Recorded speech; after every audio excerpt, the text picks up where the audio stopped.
तारीख पे तारीख, सिर्फ तारीख पे तारीख मिलती है।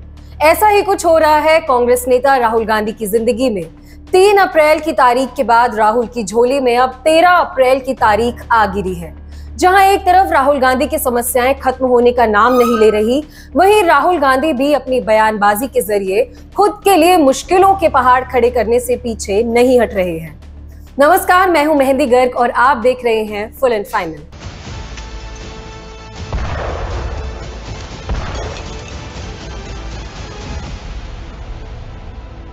मोदी सरनेम मामले में सूरत सेशंस कोर्ट से जमानत मिलते ही राहुल गांधी ने एक बार फिर अपने सवालों का पिटारा खोल दिया है।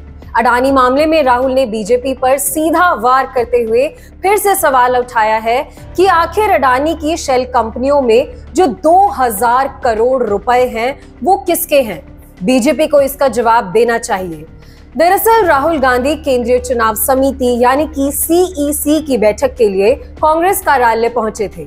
इस दौरान उन्होंने न्यायपालिका पर दबाव बनाने के बीजेपी के गंभीर आरोपों का जवाब देते हुए 20,000 करोड़ रुपए का सवाल उठा दिया।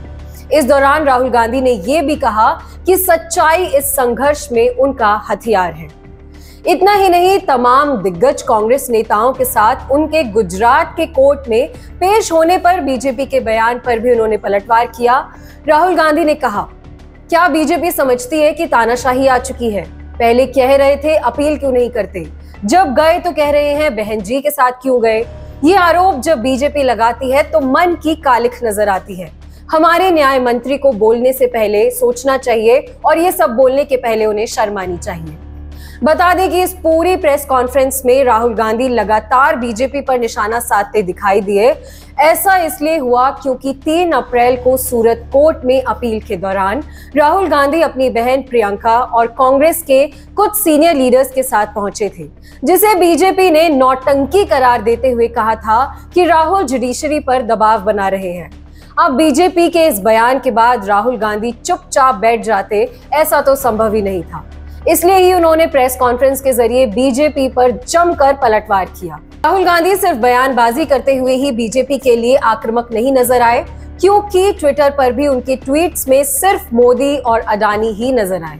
सूरत कोर्ट से जमानत मिलने के बाद राहुल गांधी ने ट्वीट किया था, ये मित्रकाल के विरुद्ध लोकतंत्र को बचाने की लड़ाई है। इस संघर्ष में सत्य मेरा अस्त्र है और सत्य ही मेरा आसरा।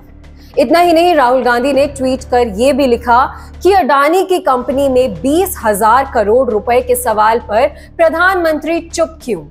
चीन के 2000 स्क्वायर किलोमीटर जमीन छीनकर और जगहों के नाम बदलने के मामले पर भी प्रधानमंत्री के पास क्यों है नहीं कोई जवाब? प्रधानमंत्री को इतना डर क्यों है और किस बात का है? अब बता देते हैं कि आखिरकार ये पूरा मामला शुरू कैसे हुआ था। दरअसल मोदी और अडानी को लेकर यह विवाद तब से शुरू हुआ जब संसद में राहुल गांधी ने अडानी मामले में सरकार पर गंभीर आरोप लगाए और JPC की मांग कर डाली। संसद के दोनों सदनों में हंगामा होता रहा, जिसके बीच राहुल गांधी कैम्ब्रिज पहुंचे और वहां पर एक स्पीच दी, जिससे और बड़ा बवाल खड़ा हो गया। बीजेपी ने इस स्पीच को लेकर संसद में कांग्रेस को खूब घेरा और मांग की कि राहुल गांधी माफी मांगे, लेकिन राहुल गांधी भी अपने उसूलों पर अडिग रहे और उन्होंने माफी मांगने से साफ इनकार कर दिया और लगातार वो माफी मांगने के मुद्दे पर साफ इनकार करते हुए ही नजर आ रहे हैं। इसके बाद से ही सत्ता पक्ष राहुल से माफी की मांग करता जा रहा है और कांग्रेस सरकार अडानी मामले में JPC की मांग करती जा रही है। इन मांगों के दौर के बीच राहुल गांधी के सर पर 2019 में हुए एक विवाद के काले बादल छा गए। मोदी सरनेम पर विवादित टिप्पणी करने के मामले में राहुल अपनी संसद सदस्यता खो बैठे और अदालत ने 2 साल की सजा भी राहुल गांधी को सुना दी। खैर, फिलहाल 13 अप्रैल तक तो राहुल को जमानत मिल गई है। अब 13 तारीख को ही उनकी दोष सिद्धि पर रोक लगाई जाए या नहीं, इस पर अदालत सुनवाई करेगी। साथ ही राहुल ने अपनी सजा को भी चुनौती दी है, जिस पर 3 मई को अदालत सुनवाई करेगी। बहरहाल, जमानत मिलने के एक दिन बाद ही राहुल गांधी का इतना आक्रामक रूप सामने आ गया है। 13 तारीख तक पीएम मोदी, अडानी और भाजपा सरकार पर राहुल गांधी क्या बयानबाजी करते हैं, क्या नए तंज कसते हैं और क्या क्या नए आरोप लगाते हैं, ये देखने वाली बात होगी। इस पूरे मामले की लेटेस्ट अपडेट्स के लिए आप भारत आज को जरूर सब्सक्राइब कीजिए और इस खबर पर आपकी क्या राय है हमें कमेंट करके जरूर बताइएगा और इस वीडियो को ज्यादा से ज्यादा जरूर शेयर कीजिए। बहुत बहुत धन्यवाद।